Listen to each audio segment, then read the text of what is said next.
Ang aking takeaways po is to believe in God's perfect time and to set standard.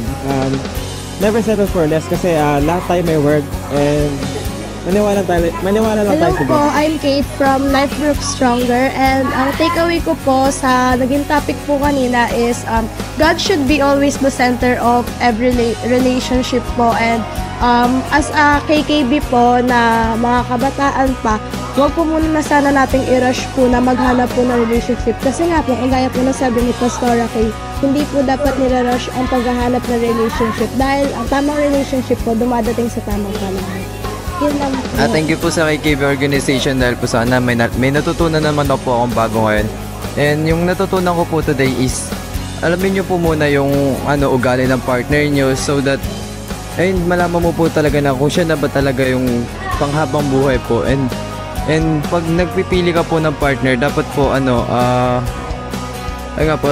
alamin nyo po muna and you should put God first po over everything po. Thank you nga po ulit sa KKB organization na sa araw na ito ay nalaman ko po sa sarili ko po na ang natutunan ko sa love is dapat po muna alamin niyo po muna yung parang alamin niyo muna yung natutunan ko po this kay Pastora Kay is na unahin po yung pag-aaral and mag-worship kay God. Hindi po natin kailangan madaliin lahat sa relationship or kahit saan man. Manalig lang tayo sa Panginoon. I have now discovered myself to God.